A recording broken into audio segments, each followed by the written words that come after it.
Bienvenidos, hoy tenemos otro Gerente Talks, tenemos un invitado especial, se trata de Juan Manuel Salazar, vamos a conversar sobre innovación estratégica y diseño de servicios. Muy bienvenido Juan Manuel, por favor, preséntate. Hola Iván y hola a todos, muchas gracias por la invitación. Bueno, pues les cuento un poquito de mí, pues ya saben, mi nombre es Juan Manuel Salazar, llevo varios años trabajando en temas de innovación, desarrollo de producto y diseño de servicios. Y nada, muy contento de estar acá y poderles contar un poquito de las experiencias que he tenido y transmitirles un poquito de conocimiento que ojalá les sirva bastante a todos los que van a ver este video.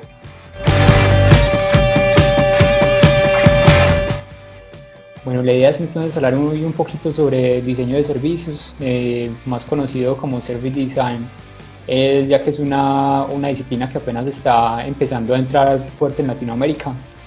Entonces, pues casi toda la documentación e información que se encuentra en Internet casi que está en inglés. Entonces, vamos a ver pues que en algunos casos se encuentra más fácil como Service Design, mucho más conocimiento, pero la idea es que aquí ya empecemos a hablar más cosas en español y que todos nosotros empecemos a implementar todas estas buenas prácticas que nos trae esta disciplina. Bueno, les cuento un poquito sobre mí.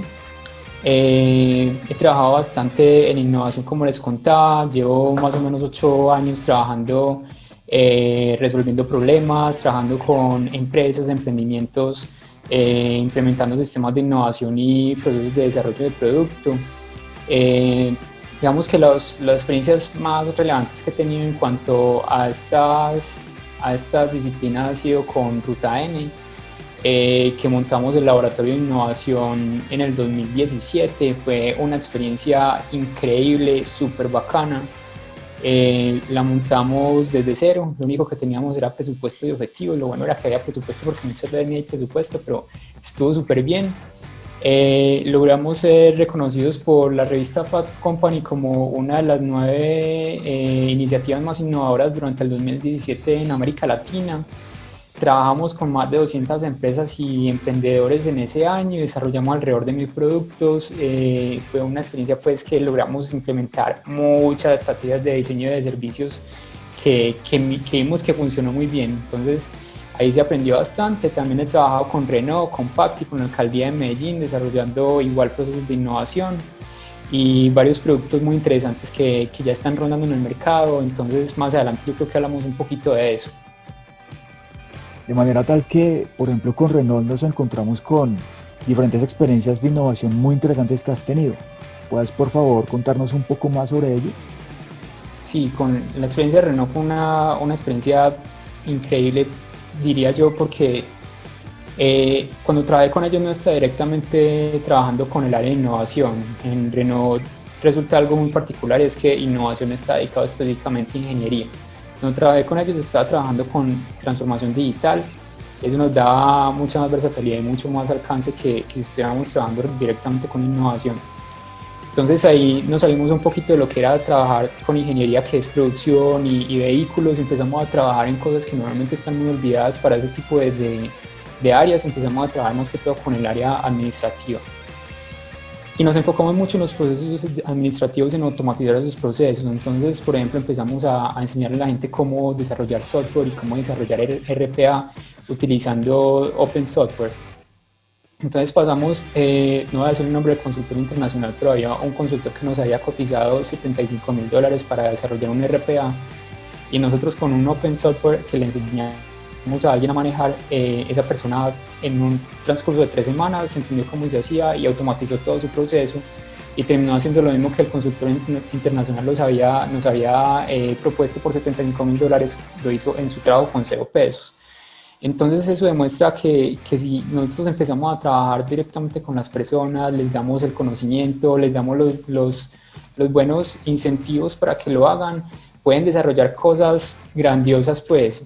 Entonces aquí empezamos a hacer un proceso bastante interesante de cómo cambiar el pensamiento de la gente, de cómo cambiar la cultura enfocado más que todo a agregar valor y no simplemente a respetarle esos procesos que muchas veces son muy burocráticos y muy lentos, sino cómo realmente le agregamos valor a los usuarios. Así, por ejemplo, empezamos a pasar a unos nuevos modelos de negocio. Nosotros empezamos a trabajar aquí en Colombia con un modelo de negocio que se llama movilidad como servicio, en este momento bajo la marca Renault Mobility. Nosotros entendimos por una tendencia a nivel global que es que cada vez los fabricantes de carros están vendiendo menos carros, entonces la previsión es que dentro de 10 años todos los fabricantes van a estar vendiendo menos carros de lo que venden ahora, y si eso pasa realmente, entonces ¿cuál es el futuro de un fabricante de carros si no va a vender tanto?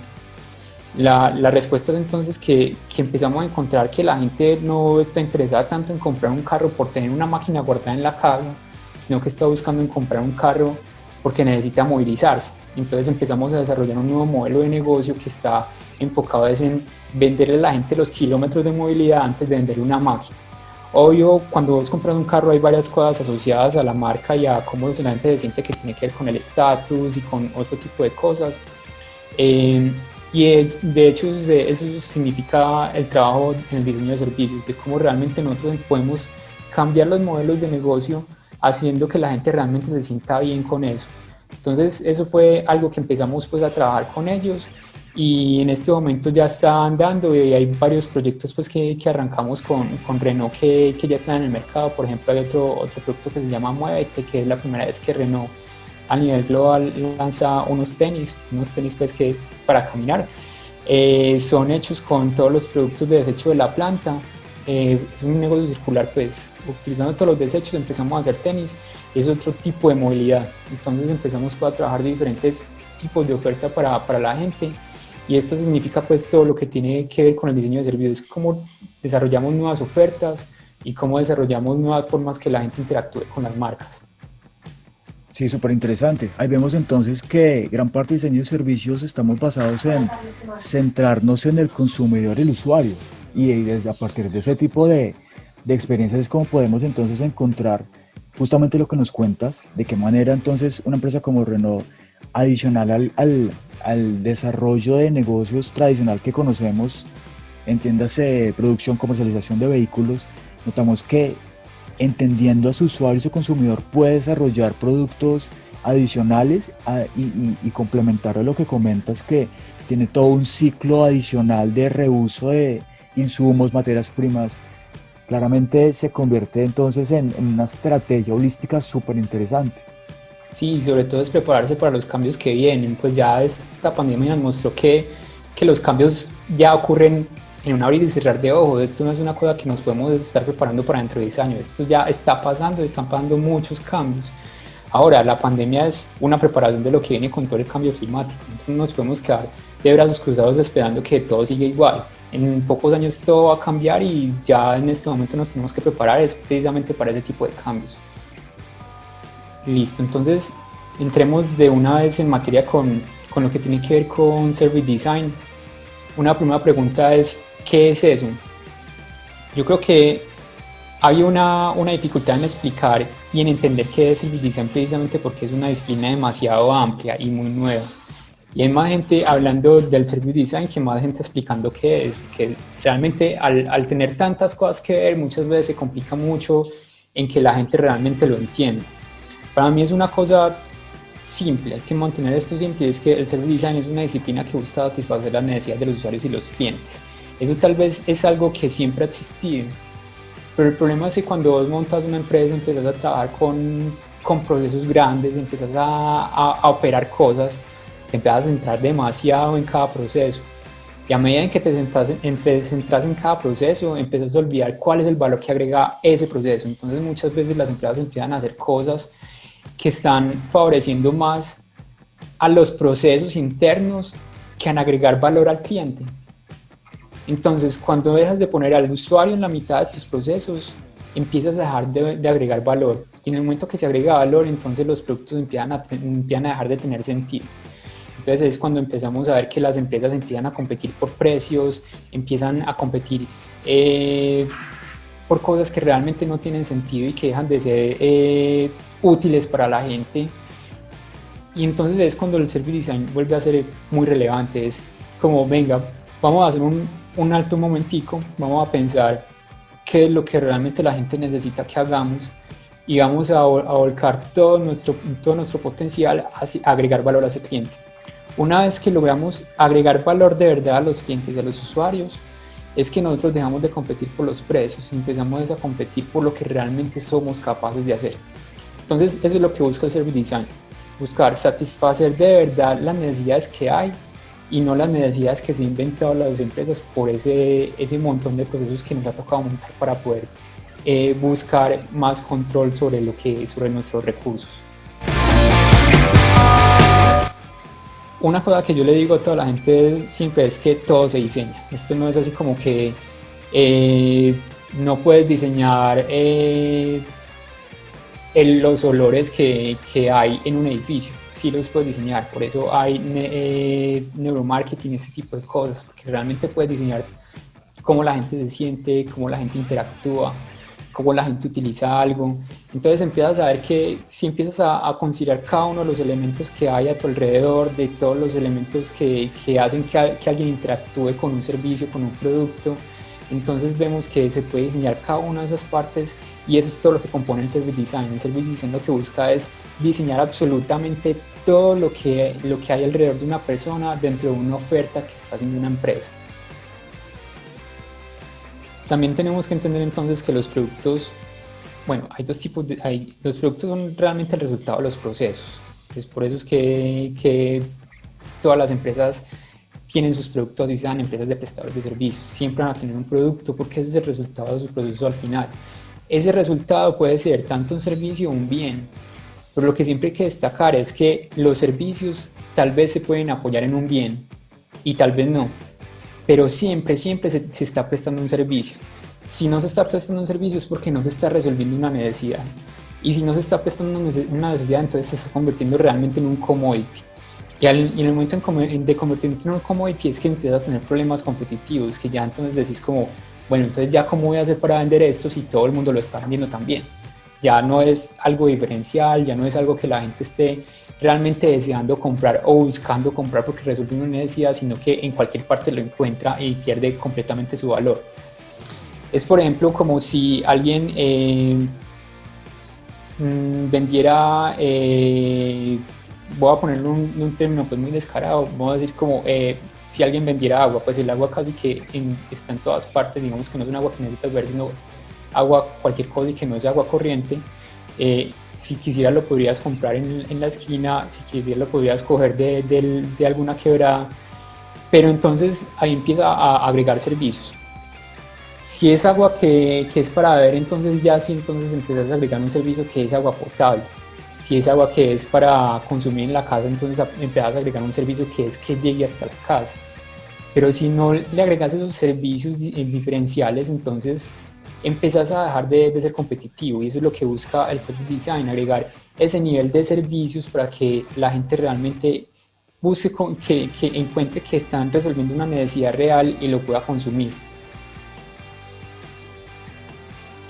Un ejemplo que a mí me gusta mucho es el de este mug.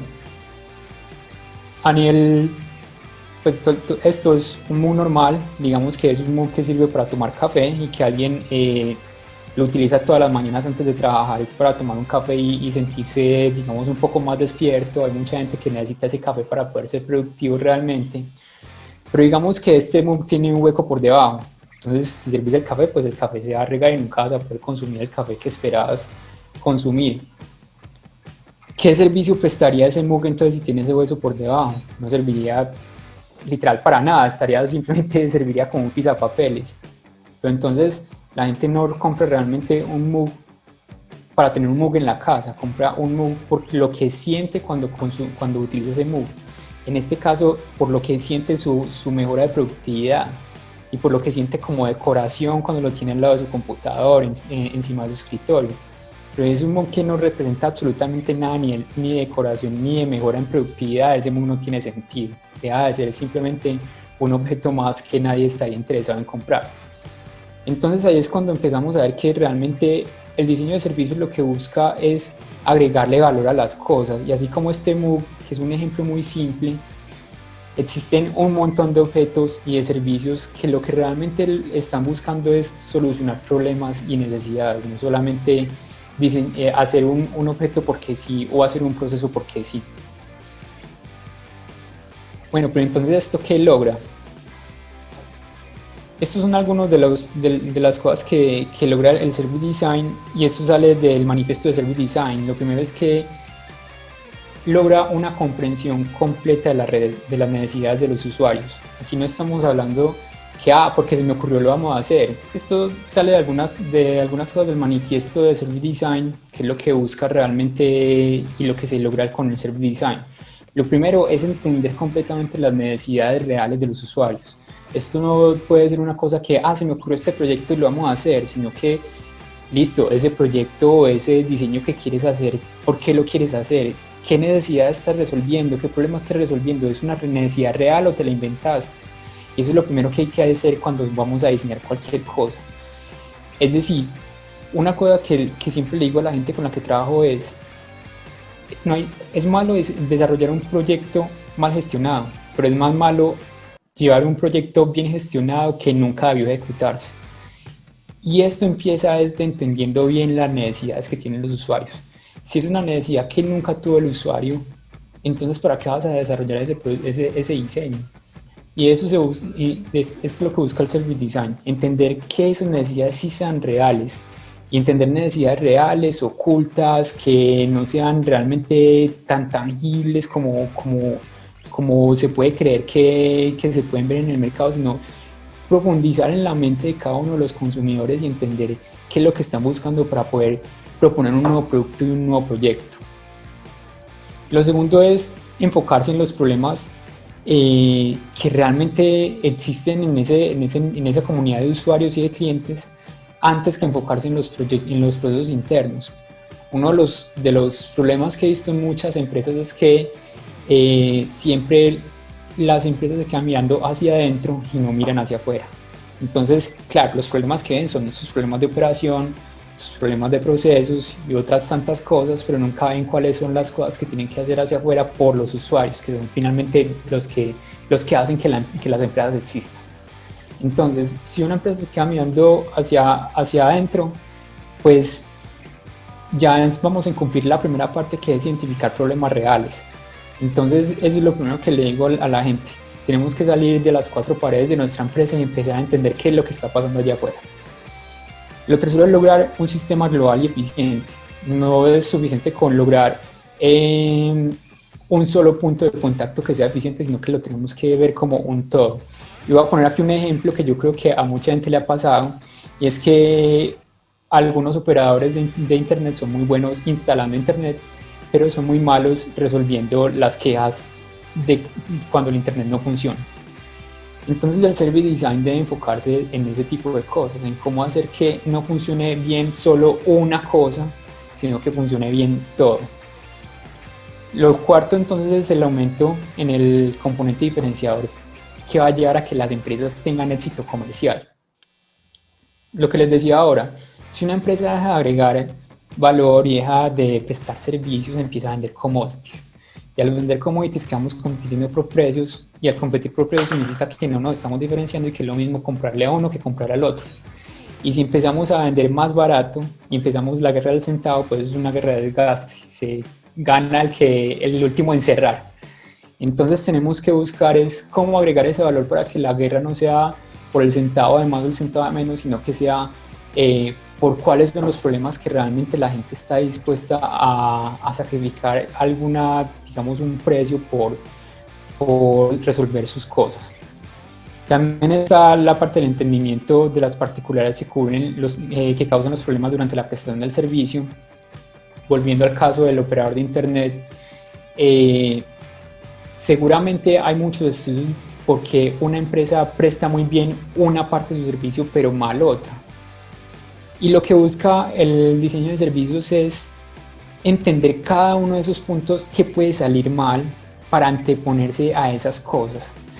Entonces, la idea es que esos problemas no se presenten una vez se lanzan, sino que se identifiquen antes de lanzar. Por ejemplo, en la línea 1, 2, 3 es previsible que pueda colapsar porque mucha gente lo puede llamar al mismo tiempo. Entonces, si en la línea 1, 2, 3 ya es previsible eso, o un sistema que se podría implementar sería un sistema de respuesta automática o de triaje a través de, por ejemplo, un bot de voz. Al hacer esto, entonces se pueden redireccionar diferentes tipos de llamadas y reducir las personas que le van a dar, el número de personas que le van a dar trámite a cada uno de los peticiones para volverlo más oportuno y más rápido. Y así eventualmente se puede empezar a prever cada uno de los problemas para identificar qué se puede hacer antes de salir al aire. También lo que busca es tener siempre al usuario en el centro. Lo importante aquí no son los procesos, lo importante aquí es el usuario. Si nosotros entendemos que el usuario es quien está al centro y todo debe girar alrededor de él, la empresa entonces va a empezar a tener procesos más fluidos, acciones más fluidas, acciones más entendibles para cada uno, y que realmente ese usuario va a llegar a hacer una recompra y a ser más fiel a la marca. También lo que buscamos es que no sea todo un diseño y de la mesa de diseño al mercado, sino que sea de la mesa de diseño a un prototipo básico, luego un prototipo más refinado y irlo refinando paso a paso hasta llegar al mercado, porque no hay nada peor que diseñar bien y salir mal. Eso cuesta mucho dinero, muchos recursos, y eso lo he visto también en varias empresas que cuando pasan directamente de la mesa de diseño al mercado, hay un montón de problemas que se pudieron haber solucionado si siquiera se hubieran hecho algunos prototipos.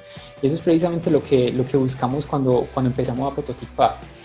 Hay una frase que me gusta mucho, un ex jefe que tuve, que decía: hay que equivocarse rápido y barato. Y eso es lo que busca cada prototipo. Si algo va a salir mal, que salga en el prototipo, y que no nos equivoquemos, que nos cueste mucha plata y tiempo, sino que nos equivoquemos desde antes de salir para tomar las correcciones y empezar a hacer, digamos, mejoras incrementales a medida que vamos aumentando el número de usuarios. También una cosa súper importante es que el diseño de servicios tiene que dar rendimientos financieros o rendimientos estratégicos. El diseño de servicios no es simplemente, digamos, cosas que nos parecen bacanas hacer, sino que lo que está buscando es que a las empresas les vaya mejor. Si no estamos buscando que a las empresas les vaya mejor, pues eso es tal vez arte o activismo o algo así, pero lo que estamos hablando es que estos son negocios, y como negocios tenemos que darle esos rendimientos financieros estratégicos que cada empresa está buscando. Es decir, cada diseño de un servicio está buscando responder a un objetivo que está buscando la empresa, sea aumentar el market share, sea aumentar la facturación, sea entrar a un nuevo mercado, o sea lo que sea, pero ese diseño de servicios tiene que estar enfocado a ese objetivo empresarial. También es muy importante trabajar por MVP. Los MVP son, digamos, la forma más adecuada de empezar a trabajar en el lanzamiento de productos. Nosotros no podemos esperar que un producto salga bien desde el principio, sino que esto es como decía ahora con los prototipos, es una mejora incremental. Por eso existe un cargo que últimamente se está poniendo muy de moda, sobre todo con los productos digitales, que se llama Product Manager. El Product Manager es, digamos, el encargado de gestionar todo el desarrollo del producto. Una vez salga al mercado, empezar a identificar esas mejoras incrementales, seguir trabajando con los equipos de desarrollo y empezar a cumplir los indicadores de escalado de esos productos. Esta labor yo la veo muy enlazada con lo que hace un diseñador de servicios, precisamente porque el Product Manager lo que está buscando es cumplir un objetivo de negocio a través de mejorar la oferta y de resolver necesidades y problemas. Entonces ahorita vamos a ver como un montón de cosas y acciones y cargos que están derivados del diseño de servicios. Bueno, no sé si salieron exactamente del diseño de servicios, pero sí tienen mucho que ver con el diseño de servicios. Y me parece algo súper interesante que esté pasando, y es un cargo que cada vez las empresas deberían conocer más, porque realmente un producto nunca está terminado. El producto sale al mercado y el producto sigue evolucionando a medida que el mercado también va evolucionando. Entonces es una cosa también que es importante resaltar acá, y es que si lanzas un producto no puedes darlo por terminado, porque el producto puede que necesite cambios adelante. Y una cosa que para mí es tal vez de las más importantes es la colaboración entre todos los interesados del negocio. Un diseñador de servicio nunca puede trabajar solo. El diseñador de servicios debe trabajar con todos los interesados del negocio, tanto desde los usuarios hasta los accionistas de la empresa, porque lo que está buscando es resolver las necesidades de esos usuarios, que son los que finalmente son los que impulsan el flujo de dinero de las empresas, hasta los accionistas, que son los que están interesados que la empresa dé rendimientos. Entonces tienen que trabajar para todos, tienen que entender las necesidades de cada uno y tiene que buscar cómo enlazar los intereses de todos esos involucrados para poder que el producto que saquen satisfaga a todos.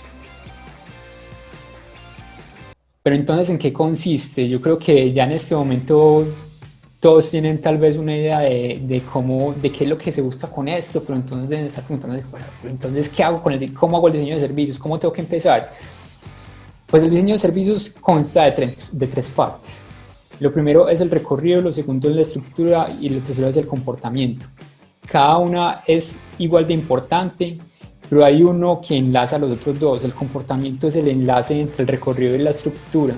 Ahorita pues vamos a entrar entre cada uno de estos componentes, pero lo importante es que para el diseño de servicios tienes que tener en cuenta, digamos, una mirada global y holística de todo el negocio. Entonces empiezas diseñando qué es lo que va a hacer el usuario y terminas diseñando cómo se va a comunicar lo que el usuario está haciendo y cómo se va a comportar cómo se va a soportar, cada una de las acciones que está haciendo el usuario y que está haciendo la compañía para poder satisfacer esas necesidades. Entonces, siempre partimos de lo primero que es el recorrido. Cuando decimos recorrido, es el recorrido de los usuarios. Entonces, ese recorrido empezamos mapeando punto por punto cuáles son los puntos de interacción del usuario con el servicio. Esto es un ejemplo muy paisa, pues, pero yo siempre lo hago. Y vamos a hacerlo mejor en Bogotá. Digamos que alguien va a utilizar el Transmilenio. ¿Cuál crees vos que es el primer punto de interacción cuando alguien va a usar el Transmilenio, Iván? Bueno, probablemente la adquisición de la tarjeta, creería que es basado en una necesidad. Ok, ese es el primer punto de interacción directo con el servicio, pero el primer punto de interacción global es cuando una persona identifica que tiene que ir a algún lado. Entonces, si alguien se tiene que desplazar del punto A al B, realmente en ese momento no ha empezado, digamos, a decir si va a ir en Transmilenio o no. Entonces ahí empieza la competencia. Empieza Transmilenio a competir con Uber, Didi, la bicicleta, caminando, taxi, otro tipo de buses o cualquier otro tipo de transporte que pueda existir. Entonces ahí es cuando la oferta de Transmilenio tiene que ser lo suficientemente fuerte como para que alguien diga, si voy a ir del punto A al B, voy a decidir ir en Transmilenio. Entonces ahí es cuando vos, identificando desde el primer punto de partida del usuario, empiezas a decir, listo, mi oferta entonces tiene que ir dirigida a este segmento de usuarios de esta forma. Entonces empezamos a pensar en que el recorrido del usuario no es solamente la interacción directa con la empresa, sino que empieza desde mucho antes. De hecho, hay 4 puntos súper importantes en el recorrido del usuario, que es el antes, el inicio, el durante y el después. Si vos, cuando estás diseñando tu servicio, no consideras correctamente estos 4 puntos, entonces desde el principio ya empiezas a competir de forma desigual con otra gente que tal vez identificó que ese era el primer punto de contacto con tu servicio. Entonces, desde ese punto de vista hay que empezar a hacer el estudio de los usuarios y entender cuáles son las necesidades que tienen. Por eso siempre hablo de necesidades. Lo que hace Transmilenio es ayudar a la gente a que se mueva. Y si no está en la cabeza de la gente cuando decide movilizarse, entonces ya la oferta se está perdiendo valor. Eso entonces también tiene que ver con un montón de cosas que pues ya mucho más profundas en el diseño de servicio, que ojalá pues lo podamos empezar a ver más adelante, tal vez en una charla, porque ya se vuelve muy extensa esta charla. Es cuál es la expectativa y cuál es el resultado que alguien obtiene cuando utiliza alguna oferta. Si vos estás esperando que te muevas del punto A al punto B y resulta que empiezas en el punto A y no terminas en el punto B, sino que terminas en el punto C, hay una realidad que se diferencia de la expectativa. Y si ese punto C no te conviene, pero para nada y no queda ni 5 de cerquita al punto B, entonces el resultado va a ser un resultado insatisfactorio. hay una, digamos, una pseudoecuación que yo manejo, que es que el resultado sobre la expectativa debe ser mayor que debe ser, si es menor que 1, entonces la experiencia de usuario no es suficientemente buena. El resultado siempre debe superar la expectativa. Si el resultado no supera la expectativa, entonces estamos teniendo una muy mala experiencia de usuario. Pongámoslo de esta forma. Esto es un ejemplo que me gusta dar, pues, porque la gente siempre lo responde súper bien. Digamos que vos vas a un restaurante súper lujoso, la comida bastante cara, muy bien preparada, con, digamos, un chef internacional súper reconocido. Vas con tu pareja, pasan una noche súper buena, y en cierto momento de la noche tienes que ir al baño. Y lo primero que sucede cuando entras al baño es que encuentras que el baño está completamente sucio. ¿Cómo sería tu experiencia de usuario en ese momento? Sí, Ese sería...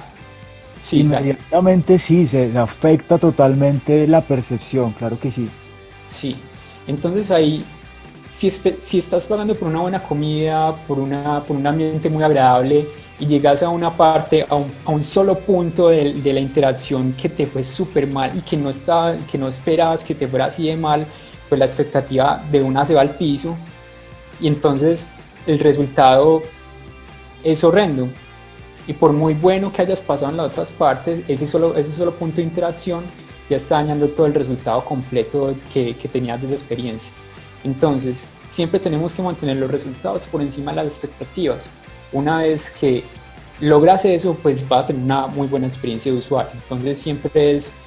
Si estás prometiendo que vas a cumplir algo con tu oferta, lo tienes que cumplir y tal vez lo tienes que superar para poder cumplir con esa buena medida de experiencia de usuario.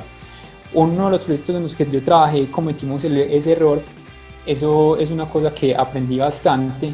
Empezamos a vender el proyecto antes de identificar la forma tecnológica de poder cumplir con esa oferta, y la experiencia de usuario fue bastante mala al final. Fue un proyecto que tuvimos que matar, pero aprendimos mucho de eso. Y desde eso no me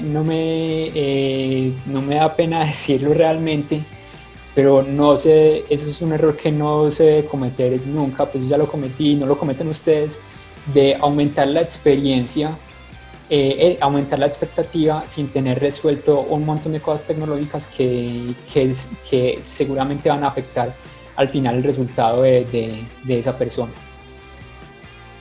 Bueno, ¿qué es la estructura? La estructura entonces es todo lo que soporta la prestación del servicio. Digamos que cuando estamos hablando ahora de los carros, moverse del punto A al B lo soporta una serie de estructuras. Unas estructuras son los carros. Entonces ahí es cuando las empresas tienen que ocuparse de producir los carros para poder ofertar ese valor que queríamos darle a las personas. Igual cuando estamos hablando de alimentos, cuando estamos hablando de oficinas, incluso cuando estamos hablando de software. Y eso es sobre todo importante en este punto. Aquí voy a hacer como una pausa para decirles a todos que cada vez se está volviendo más dependientes todos los negocios de la tecnología. Antes tal vez estaba un poco separado la parte tecnológica de los negocios, entonces habían gerentes que se habían especializado en la parte financiera y les dejaban la parte técnica de sobre todo lo que tiene que ver con software a la gente que está dedicada a ese mundo. Pero últimamente cada vez los negocios están dependiendo tanto de esa tecnología que para muchos gerentes he visto que les ha costado tomar decisiones realmente estratégicas de cómo utilizar sus productos y cómo utilizar las tecnologías.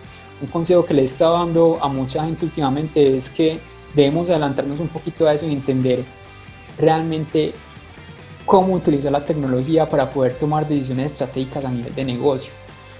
Alguien de un grupo de inversión de aquí de Colombia me decía que para él era muy difícil invertir en empresas en Colombia y que prefería invertir en empresas en Estados Unidos porque un gerente en Estados Unidos le proponían un proyecto y él sabía inmediatamente qué tipo de tendas utilizar, en qué no era más eficiente hacerlo y cuántas líneas de código exactamente tenían que tirar sus equipos de desarrollo para poder sacar ese proyecto adelante. Mientras que aquí en Colombia le proponían un proyecto a un gerente y el gerente decía, no entiendo nada de tecnología, háblele eso a mi gerente de TI, a mí hábleme de los números del negocio. Pero entonces esas cosas ya se están juntando demasiado, y si no entendemos bien toda la estructura tecnológica y todo lo que tiene que ver con el desarrollo de software, ya estamos empezando a tener problemas con las decisiones estratégicas que van a tomar las compañías a futuro. Cuando hablamos entonces de la estructura, es de las herramientas que se van a usar, es cómo las vamos a desplegar. Por eso un diseñador de servicios tiene que conocer al menos un poquito de la tecnología que se va a desplegar para poder saber si esa tecnología realmente puede cumplir con los objetivos de cada uno de los puntos de interacción. Entonces, cada vez van a conocer a diseñadores de servicios que se están metiendo cada vez más en el mundo del software, de gente que se está empezando a especializar en cloud, de gente que se está especializando en analítica de datos y gente que se está especializando en machine learning, precisamente porque necesitan entender cada vez más esa tecnología para poder diseñar cada uno de los puntos de interacción. Entonces, para poder empezar a diseñar productos y servicios, tal vez no es necesario conocer a profundidad la tecnología, pero eventualmente, a medida que se empiezan a desarrollar servicios más especializados, se necesita tener un conocimiento más profundo de todo este tipo de desarrollos. Vamos a poner el ejemplo de esta silla. Esta silla es un objeto normal, pero la estructura que sirve para prestar un servicio es que la gente descanse. Podemos ponerle toda la forma que queramos a las sillas, puede tener acolchado, puede ser más ancha, puede ser más chiquita, dependiendo de lo que estemos buscando cumplir con esa silla, pero finalmente es que la gente pueda descansar. Aquí hay un ejemplo de lo que realmente quiero decir con todo lo que tiene que ver con estructura. Esto es una silla que diseñó Sebastián Bedoya, un arquitecto de la Universidad Nacional, que estaba buscando que una silla fuera precisamente el motor que impulsa la ventilación de alguien cuando está descansando en la costa. En la costa pues es conocido los cortes de luz, todo lo que tiene pues que ver con estas empresas que no están prestando un muy buen servicio a sus usuarios. Entonces esta persona lo que hizo fue diseñar una herramienta que sirviera para que la gente al mismo tiempo que descansara se pudiera ventilar, porque en la costa no es suficiente sentarse en una silla, sino que también es necesario tener al menos algo de ventilación para no morirse del calor. Entonces diseñó una silla mecedora que hacía que la gente se ventilara. El servicio que está prestando es un descanso cómodo y confortable, pero la estructura es todo lo que ustedes están viendo acá. Entonces, cuando estamos diseñando un servicio, no solamente diseñando la parte intangible, sino que también estamos diseñando la parte tangible, porque eso es lo que realmente permite que el servicio sea prestado finalmente. Ahora, un buen diseñador no tiene que ser el más técnico del mundo. Puede que en su equipo esté integrado por gente que sí sea muy técnica, pero sí necesitamos conocer un poquito de la parte técnica de los servicios que estamos prestando. Si no entendemos esas partes técnicas, pues difícilmente vamos entonces a poder cumplir el diseño de cada uno de los puntos de interacción y tener una visión global de qué es lo que se va a lograr a nivel de negocio con cada uno de los servicios que estamos prestando. Y finalmente el comportamiento, para mí, de todos de las tres líneas de negocios, es el más importante. ¿Por qué? Porque si no diseñamos bien el comportamiento de una persona a la hora de interactuar con un servicio, pues ese servicio no va a tener una buena acogida por el mercado. Lo que nosotros diseñamos con el comportamiento es que la gente adopte ciertos tipos de formas cuando está interactuando con algo. Y un ejemplo que me gusta mucho dar es cómo la gente se comporta diferente cuando está ante productos similares, pero las marcas son diferentes. Aquí hay un ejemplo pues de los Perrines del Poblado, que es un carrito de perros y hamburguesas que hay en el Parque del Poblado en Medellín, muy popular, pero allá la gente va, compra su hamburguesa, su perro, y se sienta en la calle a comprarlo. Ahora, cuando van por ejemplo, a un restaurante que se llama Chef Burger, pues la gente no se va a sentar nunca en el piso, pues ya es una cosa de un estrato diferente y la gente se comporta diferente. Y cada uno de los puntos de contacto que se diseñaron en estos dos negocios de forma independiente están diseñados para que la gente se comporte de una forma específica y no son, digamos, cosas que están al aire, sino que la gente que diseñó estos negocios está pensando en que cuando la gente consumiera ya se iba a comportar de X forma y no de otra. Y así es lo que tenemos que buscar, que cada uno de de los ingredientes que componen el diseño de comportamientos en un diseño de servicios funciona. No voy a volver aquí, entonces voy a hablar. Hay dos cosas en la línea de comportamiento, el diseño de marca y el diseño de comportamiento. El diseño de marca es una cosa pues que ya todo el mundo está, pues, yo creo que eso ya es un conocimiento más difundido, que toda la gente conoce mucho más. No hay que hablar pues de la diferencia entre, por ejemplo, cómo se comporta alguien que tiene unos, pues que está consumiendo la marca Adidas comparado con la marca Croydon, por ejemplo. Hay diferentes formas de sentirse y de comportarse frente a este tipo de marcas y ofertas. Es precisamente lo que representa cada marca que hace que una persona se comporte diferente al consumir esa marca. Pero también está la otra parte del diseño de comportamiento. No me acuerdo si fue en el 2016 o en el 2017, el premio Nobel de Economía se lo ganó una persona que está hablando de la economía del comportamiento, que era una mezcla de economía con psicología, y precisamente esta línea de diseño de comportamiento busca que la gente se comporte de una forma específica. Entonces, por ejemplo, si vos no querés que la gente esté mucho tiempo en una reunión, lo que haces es que pones el aire acondicionado muy frío, sacas las mesas de la sala y haces una reunión todos parados. A los 10 minutos estoy seguro que todo el mundo va a estar cansado y se va a querer ir. Pero si, por ejemplo, pones agua en la mesa, unas sillas cómodas, pones un aire acondicionado a una temperatura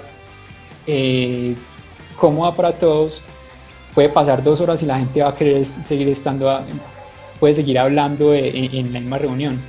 Entonces lo que busca ese diseño de comportamiento es que en cada punto de contacto la gente se comporte de una forma que vos querés. Entonces ahí es cuando vemos que en los restaurantes de comida rápida los diseños de las filas son diferentes por ejemplo, a un restaurante mantel, que por ejemplo son diferentes en una entrada a concierto, y que por ejemplo es muy diferente diseñar unos tenis a diseñar una camiseta, precisamente porque estás buscando que los puntos de contacto con todo eso sea un comportamiento diferente. Bueno, ¿y qué herramientas entonces se pueden utilizar para empezar a diseñar servicios? Lo primero es el Customer, bueno, esto no es el primero, pero para mí esta es una de las cosas más importantes, es el Customer Journey Map. Esa herramienta yo creo que mucha gente la conoce, han oído hablar tal vez hasta el cansancio de esto en todas las charlas que se puede hacer de innovación. La cosa es que trabajar un Customer Journey Map se puede trabajar de una forma muy simple o de una forma un poquito más compleja. Este ejemplo que tengo acá es un ejemplo de un Customer Journey Map que está pues en un nivel medio de complejidad. Lo que busca es entender primero cómo va a ser cada uno de los puntos de contacto, pues cada una de las etapas del Journey Map es un punto de contacto. ¿Qué es lo que se está haciendo a nivel de satisfacción de necesidades? ¿Qué artefactos o qué objetos se van a utilizar para poder suplir esas necesidades? ¿Qué es lo que la gente va a sentir ahí? Entonces miren que aquí se empiezan a combinar todas las cosas de las 3 líneas que estamos haciendo. Empezamos a diseñar cuál es el recorrido y el paso a paso que va a tener cada uno de los usuarios. Luego empezamos a diseñar cuál es la estructura que va a tener cada uno de esos pasos para poder que la persona realice su actividad, y luego vamos a diseñar entonces cómo la gente se va a sentir en cada uno de esos pasos y cómo se va a comportar. Cuando logramos diseñar esto, entonces ya tenemos una visión global de cómo se va a comportar el servicio, y si la gente precisamente va a pasar desde ese antes a un después, que era lo que hablamos del Transmilenio. Si nosotros logramos diseñarlo correctamente, entonces una persona que quiera ir del punto A al punto B y lo diseñamos correctamente, entonces va a elegir ir a Transmilenio y no va a elegir ir a su competidor. Y eso es lo que busca el diseño de servicios. Diseñar ese paso a paso para que una persona, cuando identifique que tiene que hacer algo, se decida ir por nosotros y no por nuestro competidor. El Service Blueprint. Entonces de aquí lo que pasamos es de las acciones y de la estructura y del comportamiento a un paso mucho más profundo de lo que soporta la estructura. Entonces aquí lo que hablamos es qué tipo de sistemas va a soportar esa estructura, cómo lo tenemos que desplegar, en qué tipo de tecnología, cuál es la entrada y la salida de ese proceso de la tecnología. Aquí ya empezamos a llegar al punto de diseñar los procesos. Por eso les decía al principio, muchas empresas se centran tanto en sus procesos que lo que les importa es cumplir su proceso y no agregarle valor al usuario. Aquí estamos cambiando, digamos, ese paradigma. Partimos de lo que estamos haciendo por el usuario para llegar al diseño de cada uno de los procesos. Entonces, si quieren, si ven acá, en este blueprint, en la parte de abajo dice procesos de soporte. Ahí lo que estamos diciendo es entonces cuáles son los procesos que va a tener cada empresa para poder ofertar ese servicio y efectivamente cumplir con la promesa de valor. Hay otras herramientas de las que aquí no tengo ejemplos, pero son tal vez más valiosas. Las primeras son las investigaciones de usuario. Si las investigaciones de usuario no se hacen, les aseguro el proceso de diseño de servicios no sale bien. Esto ya lo he visto muchas veces. Muchas empresas dicen, nosotros ya conocemos al usuario, vamos a empezar por esto. Diseñan su producto y en el primer prototipo todo salió mal, precisamente porque se saltaron la etapa de investigaciones de usuario. Hay que hacer entrevistas, hay que hacer encuestas, hay que hacer análisis etnográficos y hay que consolidar todo eso en herramientas como personas. ¿Cuál es la diferencia más grande entre entrevistas y encuestas? La cosa es que las encuestas se hacen para validar lo que las entrevistas nos están entregando. Es decir, de las entrevistas nosotros identificamos las necesidades y los problemas y luego las validamos a través de encuestas. Muchas empresas lo que he visto que hacen es que intentan identificar necesidades y problemas a través de encuestas, pero las encuestas por definición lo que hacen es validar algo. Si nosotros damos por sentado el problema que nosotros identificamos sin hacer las entrevistas inicialmente, volvemos a lo mismo, a centrarnos en los procesos y no a centrarnos en la agregación de valor. Entonces mi recomendación aquí para todos es que antes de irnos a validar hechos que nosotros damos por sentado, vamos más bien a tratar esas cosas que damos por sentado como hipótesis. Si nosotros consideramos que esos son hipótesis, entonces las podemos refutar con lo que sea que empecemos a encontrar en las entrevistas. ¿Por qué es importante trabajar con hipótesis en el diseño de servicios? Porque no nos podemos enamorar de las ideas.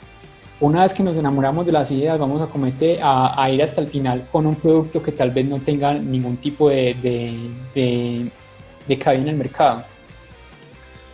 Lo importante aquí es que nosotros tenemos que aprender a experimentar a través de prototipos y a validar esas hipótesis que tenemos desde el inicio de cada identificación de proyecto. Aquí hay otro tipo de herramientas que tienen que ver con los análisis de datos. Esto ya pues hay un montón que le sirve sobre todo a los product managers para identificar si un producto va bien o no va bien, el porcentaje de rebote, el product market fit, el desempeño del producto o los alcances de publicaciones incluso cuando se están haciendo campañas de marketing digital. ¿Qué es lo importante acá? El producto siempre tiene que medirse, es decir, no es simplemente como, ya lanzamos este producto, ¿cuánta plata nos está dando?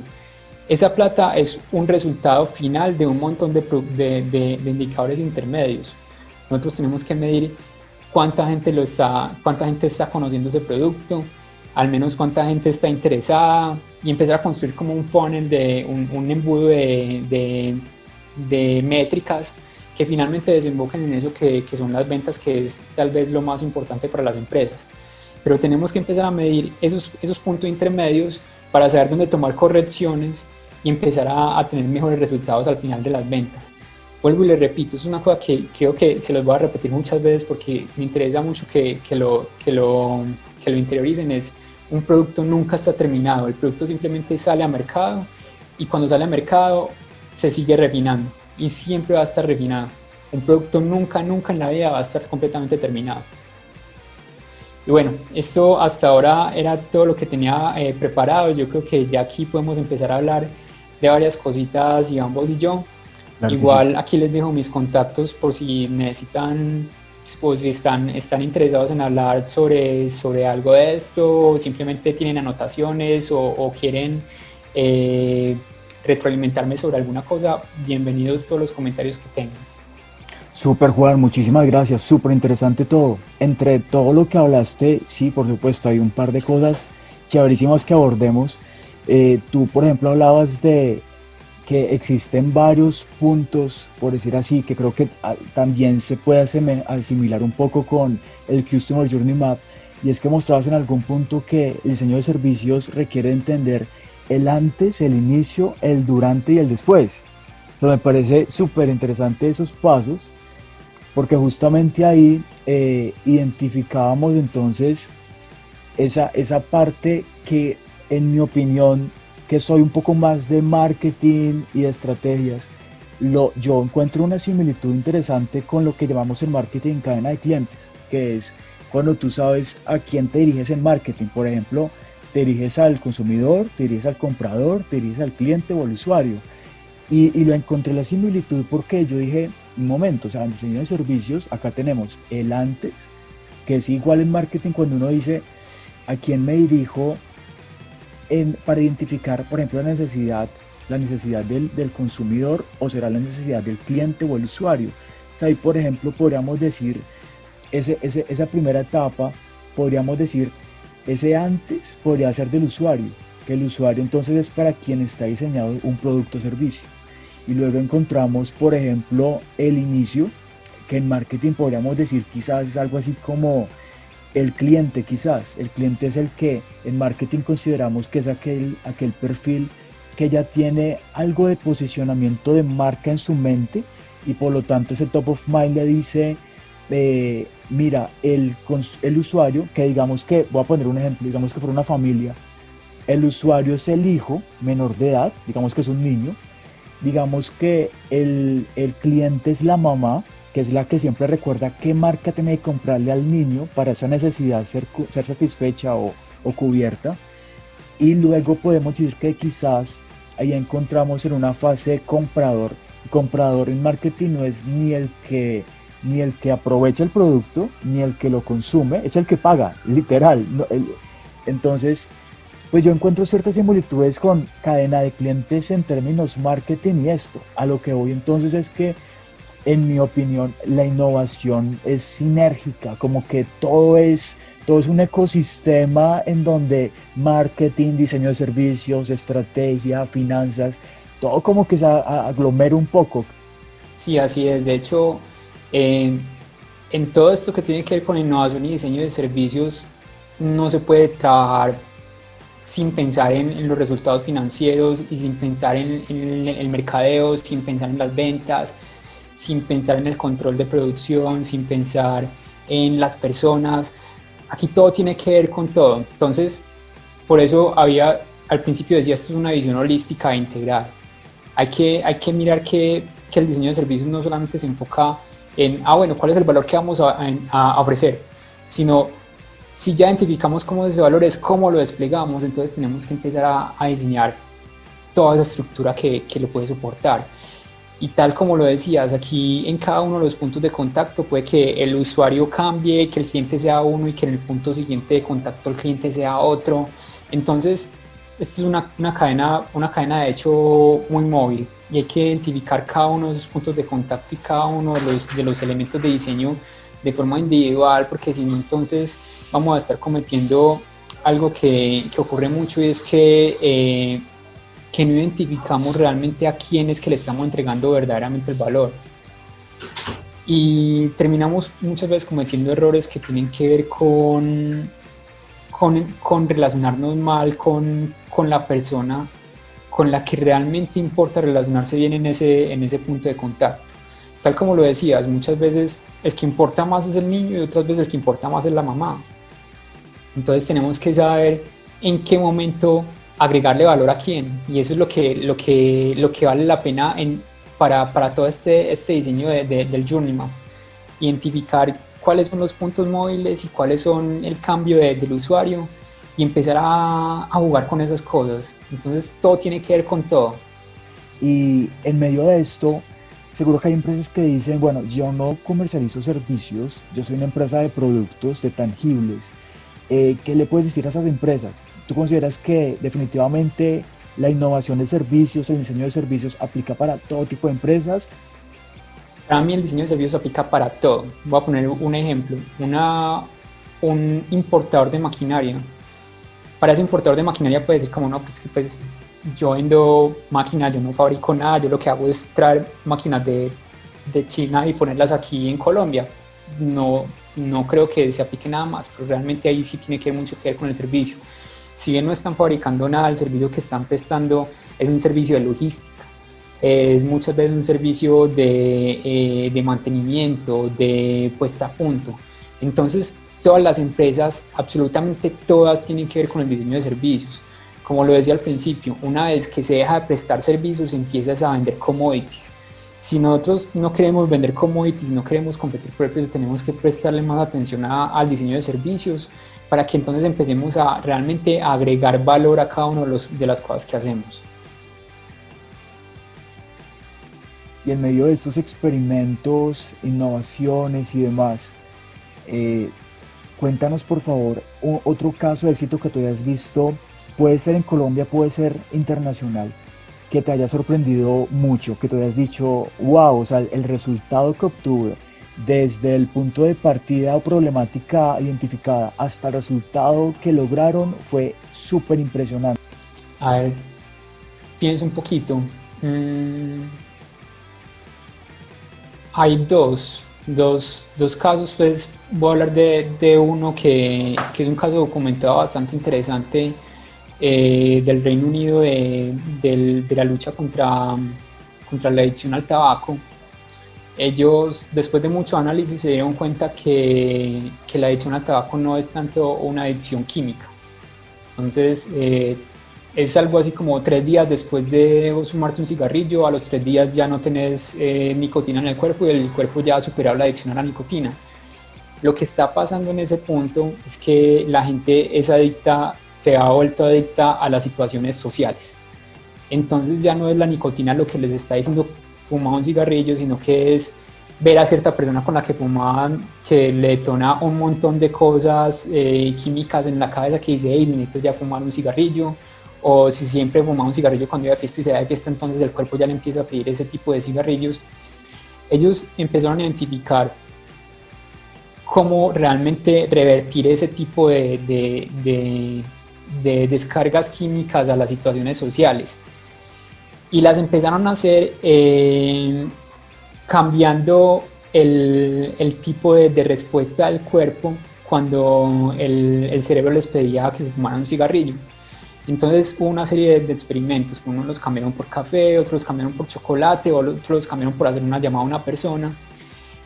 Y Pfizer, creo que fue Pfizer, no me acuerdo bien el sitio de Pfizer, lo hizo por medio de una aplicación. Entonces a la gente que estaba empezando a sentir ese tipo de adicción al cigarrillo les pidieron que enviaran un mensaje de texto. Y lograron revertir esa situación de la adicción al cigarrillo más rápido que de otros tratamientos químicos, precisamente porque empezaron a desarrollar un nuevo tipo de aplicación y de control de la adicción al cigarrillo, interactuando con una aplicación que estaba diseñada para que la gente se comunicara con otros adictos al tabaco cuando estaban teniendo esa sensación de ayuda, esa sensación de fumarse un cigarrillo. Entonces fue una experiencia que para mí fue bastante increíble porque cambiaron todo el tipo de adicciones por un nuevo tipo de comportamiento que entonces esa aplicación lo que les ayudaba era a comer más saludable, a hacer más ejercicio y a hacer otro tipo de cosas cuando la gente finalmente estaba queriéndose fumar un cigarrillo. Entonces pues cambiaron completamente el estilo de vida de las personas basados en eso. El otro que vimos acá fue un proyecto que trabajé hace poco con la alcaldía de Medellín que se llama Compra Local. Teníamos un desafío muy grande y es que cuando Compra Local es una aplicación o una plataforma que busca que los productos de los campesinos de Medellín se comercialicen a través de una plataforma digital. El problema es que los campesinos de Medellín no tienen conexión a internet o no tienen un buen celular. Casi todos tienen un celular que ni siquiera pues, puede ser un 1100 o algo así, no tienen conexión a internet.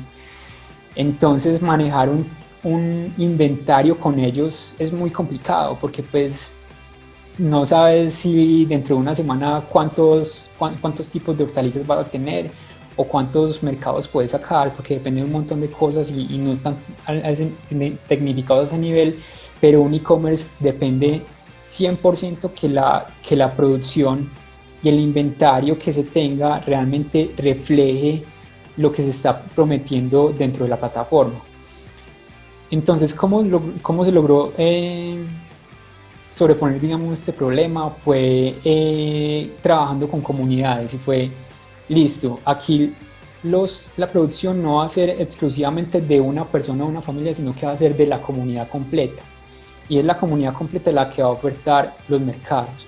Entonces lo que logramos hacer fue constituir, digamos, algo así como una asociación que estaba buscando poner toda su producción para poder estandarizar los mercados en una plataforma antes de beneficiar exclusivamente a una sola persona. Entonces me pareció una solución muy bacana porque realmente logró que se hiciera un e-commerce de agricultura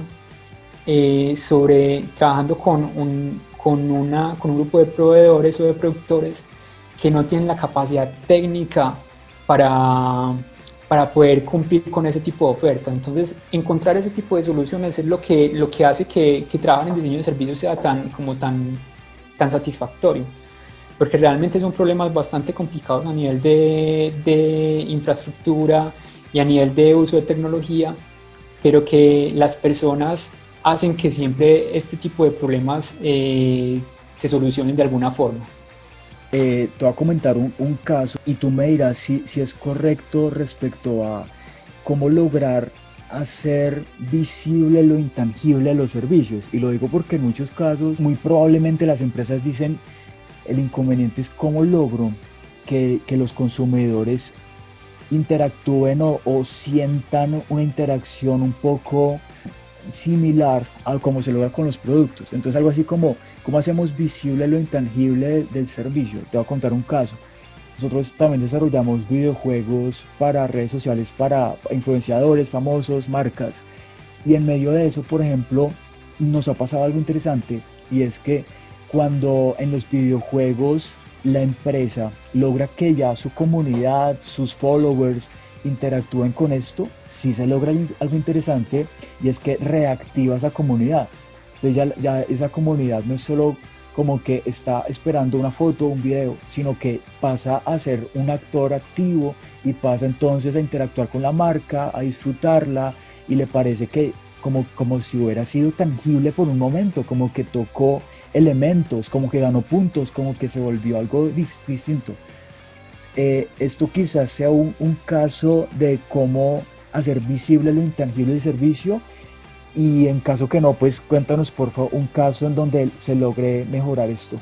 De hecho, sí es un caso de hacer visible lo intangible y es una gran tendencia que existe también en el diseño de servicios, que es la gamificación. Hay una forma de lograr que la gente esté consumiendo cada vez más ciertos diseños y ciertos tipos de ofertas que se dan en el mercado, es a través de ese tipo de estrategias. Eso sí vuelve intangible lo intangible. De hecho, hay una discusión bastante grande en la gente que se dedica al diseño de comportamiento, y es qué tan sostenible es la gamificación y qué tan sostenible es ese tipo de estrategias a través del tiempo. Y la discusión es la siguiente. Cuando salió Candy Crush, todo el mundo estaba pues loco por Candy Crush y estaba como casi adicto a eso, pero al tiempo que empezaron a obtener menos premios por Candy Crush, dejaron de utilizarlo. Igual pasó con Pokémon Go, se llama, no me acuerdo ni si se llamaba así la aplicación que lanzaron pues de realidad aumentada de Pokémon. Eso lo que hace es que al principio tengas un nivel de retención súper alto, pero así impresionante. Pues es tal vez las estrategias de retención de clientes más altas que existe en el mundo, pero no es tan sostenible como otros tipos de estrategias. Hay estrategias que pueden ser un poquito más durables, como por ejemplo la creación de nuevos hábitos y la creación de nuevos estilos de vida. Son digamos, formas de volver tangible lo intangible a largo plazo y que significa una retención mucho más a largo plazo, pues por años y casi que pasar de promotores a fanáticos, pero se demora mucho más tiempo. Mientras que la forma de trabajarlo con gamificación lo logras a un tiempo muy corto. El problema es sostenerlo a muy largo plazo. Entonces, hay muchas estrategias, muchas. Esta es una de las más conocidas y las que más se utiliza precisamente por eso, por los resultados a corto plazo que se obtienen. En el diseño de servicios también encontramos, por ejemplo, la co-creación, que puede ser un ejercicio interesante en la medida en que se involucran públicos de interés, stakeholders, pueden ser consumidores, clientes, proveedores, talento humano de la empresa, cliente interno, externo, etcétera. Digamos que se pueden involucrar diferentes actores y entre todos desarrollar algo muy interesante. Quizá nos puedas contar un poco tú cómo logras visionar esa relación entre co-creación, diseño de servicios. Sí, he trabajado bastante con co-creación. Es un poco complejo precisamente por alinear las expectativas y los intereses de cada uno de los integrantes. Lo difícil es realmente eso. Si vos encontrás cuál es el propósito de cada uno de ellos y construís un propósito único para ese grupo con el que estás en la co-creación, eventualmente vas a llegar a un buen resultado, pero el problema va a ser siempre ese: cómo lograr un propósito superior único para todo ese grupo. Te lo digo porque en un caso estuve trabajando con Bancolombia, ACEP, Renault, otras 3 empresas. Eran muchas empresas con propósitos demasiado diversos y trabajamos más o menos durante 2 meses tratando de encontrar un propósito único de ese grupo que estaba trabajando, y fue bastante complicado llegar a eso. Eventualmente dijimos: estamos invirtiendo demasiado esfuerzo y demasiado tiempo acá, es mejor que hagamos un pare acá y encontremos unos proyectos un poco más puntuales antes de trabajar de este tipo de co-creación. Lo mejor es trabajar desde el principio, primero, con grupos pequeños, con muy pocos involucrados. Lo segundo, que los propósitos de cada una de esas empresas o de públicos sean lo más similar posible, con el objetivo de no tener tanta divergencia.